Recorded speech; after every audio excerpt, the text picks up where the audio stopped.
Class 8 सामाजिक एवं राजनीतिक जीवन का पहला चैप्टर भारतीय संविधान का प्रश्न अभ्यास प्रश्न आज हम लोग करेंगे। पार्ट 2 में प्रश्न अभ्यास के सभी प्रश्न करेंगे। पहला, किसी लोकतांत्रिक देश को संविधान की जरूरत क्यों पड़ती है? किसी लोकतांत्रिक देश को संविधान की जरूरत क्यों पड़ती है? उत्तर, संविधान की जरूरत पहला, यह उन आदर्शों को सूत्रबद्ध करता है जिसके आधार पर नागरिक अपने देश को अपनी इच्छा और सपनों के अनुसार रच सकते हैं। दूसरा, यह ऐसे नियम निश्चित करता है जिसके द्वारा शासकों के हाथों सत्ता के दुरुपयोग को रोका जा सके। तीसरा, संविधान यह भी सुनिश्चित करता है कि कोई ताकतवर समूह किसी दूसरे कम ताकतवर समूह या लोगों के खिलाफ अपनी ताकत का प्रयोग ना कर सके। इसीलिए किसी भी लोकतांत्रिक देश को संविधान की जरूरत पड़ती है। प्रश्न संख्या 2, नीचे दिए गए दो दस्तावेज के हिस्सों को देखिए। पहला कॉलम 1990 का नेपाल के संविधान का है। दूसरा कॉलम नेपाल के ताजा अंतरिम संविधान में से लिया गया है। पहला 1990 का नेपाल का संविधान भाग 7 कार्यपालिका और 2007 के अंतरिम संविधान भाग 5 कार्यपालिका। अनुच्छेद 35 कार्यकारी शक्तियां नेपाल अधिराज्य की कार्यकारी शक्तियां महामहिम नरेश एवं मंत्री परिषद में निहित होगी। दूसरा, यहाँ 2007 के अंतरिम संविधान भाग कार्यपालिका शक्तियां के दिया गया है। कार्यपालिका अनुच्छेद 37 कार्यकारी शक्तियां नेपाल की कार्यकारी मंत्री परिषद में निहित होगी। नेपाल के इन दोनों संविधानों में कार्यकारी शक्ति के उपयोग में क्या फर्क दिखाई देता है? इस बात को ध्यान में रखते हुए क्या आपको लगता है कि नेपाल को एक नए संविधान की जरूरत क्यों पड़ी?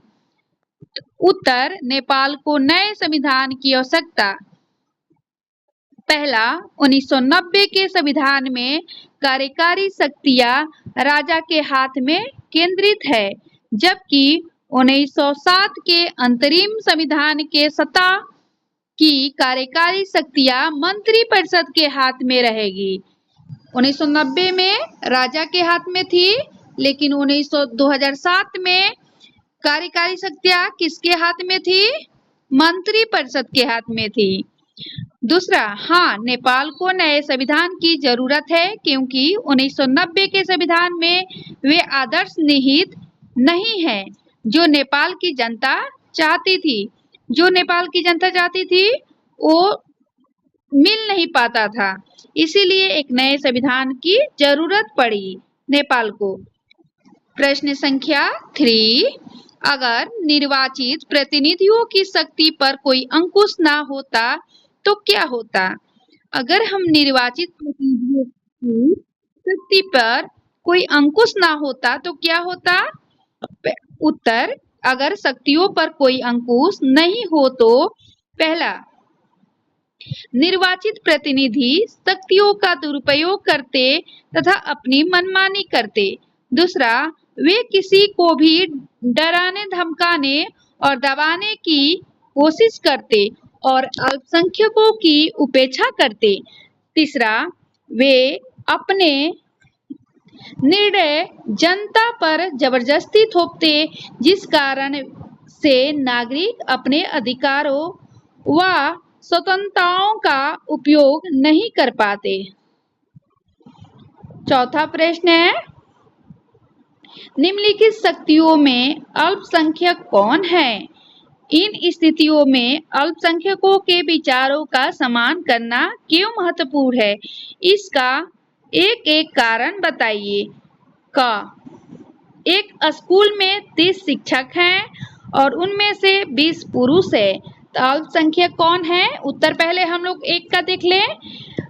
महिला अल्पसंख्यक है और महिलाओं के विचारों का सम्मान करना महत्वपूर्ण है क्योंकि वे भी पुरुषों के बराबर योग्यता रखती है एवं स्कूल में पुरुषों के बराबर ही भूमिका निभाती है। ख का प्रश्न क्या कह रहा है कि एक शहर में 5% लोग बौद्ध धर्म को मानने वाले हैं। 100% में 5% बौद्ध धर्म को मानने वाले हैं, यानी 95% दूसरे धर्म को मानने वाले हैं, तब बौद्ध धर्म वाले अल्पसंख्यक हुए। चलिए दूसरा का आंसर देखिए। बौद्ध अल्पसंख्यक हैं, उनके विचारों का सम्मान करना महत्वपूर्ण है क्योंकि भारत में धर्मनिरपेक्षता का पालन किया गया है, इसलिए प्रत्येक समुदाय को अपनी संस्कृति की रक्षा और विकास करने का अधिकार है। ग प्रश्न क्या कर रहा है? एक कारखाने के भोजनालय में 80% कर्मचारी शाकाहारी है, यानी 20% मांसाहारी है, तो वो क्या हुए? मांसाहारी वाले व्यक्ति अल्पसंख्यक हुए। तो तीसरा का आंसर क्या होगा?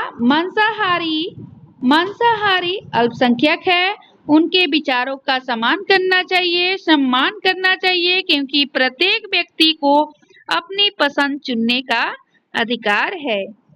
चलिए घ प्रश्न हम लोग देखते हैं। 50 विद्यार्थियों की कक्षा में 40 विद्यार्थी संपन्न परिवारों से हैं, तो 10 विद्यार्थी कैसे होंगे? गरीब परिवार से होंगे। तो चौथा का आंसर देखिए। गरीब परिवार के विद्यार्थी अल्पसंख्यक हैं, उनके विचारों का सम्मान करना महत्वपूर्ण है क्योंकि सभी विद्यार्थियों को समान अवसर दिए जाने चाहिए ताकि प्रतिभा का विकास हो सके। चलिए पांचवा प्रश्न हम लोग करते हैं। नीचे दिए गए बाएं कॉलम में भारतीय संविधान के मुख्य आयामों की सूची दी गई है। दूसरे कॉलम में प्रत्येक आयाम के सामने 2 या वाक्यों में लिखिए कि आपकी राय में यह आयाम क्यों महत्वपूर्ण है। पहला संघवाद शक्तियों का बंटवारा, मौलिक अधिकार, संसदीय शासन पद्धति क्यों महत्वपूर्ण है, इसके बारे में चलिए लिखते हैं। पहला, संघवाद में 3 स्तर की सरकार होती है तथा तीनों स्तर की सरकारों के अधिकार क्षेत्र अलग अलग होते हैं। दूसरा, शक्तियों के बंटवारा, सरकार के 3 अंगों विधायिका, कार्यपालिका, न्यायपालिका के बीच शक्तियों का बंटवारा इस प्रकार किया गया है कि कोई अंग अपनी शक्ति का दुरुपयोग ना कर सके। मौलिक अधिकार देश के सभी नागरिकों को राज्य की सत्ता के मनमाने और निरंकुश इस्तेमाल से बचाने के लिए दिए गए हैं। चौथा, संसदीय शासन पद्धति, देश के सभी वयस्क नागरिकों को अपने प्रतिनिधि चुनने का अधिकार दिया गया है। वयस्क पुरुष यानी जिनका एज 18+ हो गया है, उनको प्रतिनिधि चुनने का अधिकार दिया गया है। चलिए इस नक्शे में निम्नलिखित देशों पर रंग भरिए। ये भारत देश का, इंडिया का नक्शा है। नेपाल, भूटान, बांग्लादेश ये सब है। तो इसमें किसका किसका नाम भरना है? भारत को लाल रंग, नेपाल को हरे रंग और बांग्लादेश को पीला रंग, इसमें हम लोग को भरना है। इसमें स्वयं बच्चे ही करेंगे। चलिए थैंक यू।